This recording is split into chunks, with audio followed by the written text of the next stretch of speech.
ஸ்ரீ ஆண்டாள் நாச்சியார் அருளிச் செய்த திருப்பாவை பாசுரம் 5.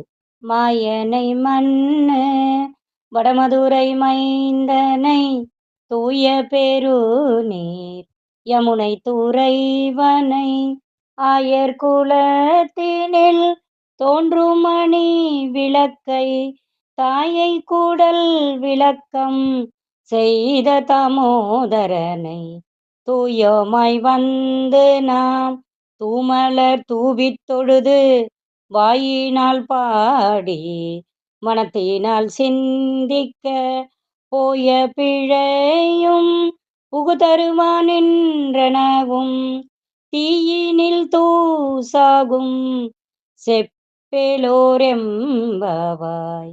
பாடலின் பொருள். வியப்பிற்குரிய செயல்களை செய்பவனும் பகவானும் மதுராபுரியில் அவதரித்தவனும் பெருகியோடும் தூய்மையான நீரை கொண்ட யமுனை நதிக்கரையில் விளையாடி மகிழ்ந்தவனும் ஆயர் குலத்தில் பிறந்த அழகிய விளக்கு போன்றவனும் தேவகி தாயாரின் வயிற்றுக்கு பெருமை அளித்தவனும் இவனது சேஷ்டை பொறுக்காத யசோதை தாய் இடுப்பில் கயிறை கட்ட அது அழுத்தியதால் ஏற்பட்ட தழும்பை உடையவனும் ஆன எங்கள் கண்ணனை நாங்கள் தூய்மையாக நீராடி மனம் வீசும் மலர்களுடன் காண புறப்படுவோம்.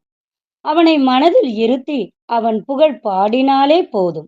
செய்த பாவ பலன்களும் செய்கின்ற பாவ பலன்களும் தீயினில் புகுந்த தூசு போல காணாமல் போய்விடும். ஆண்டாள் திருவடிகளே சரணம்.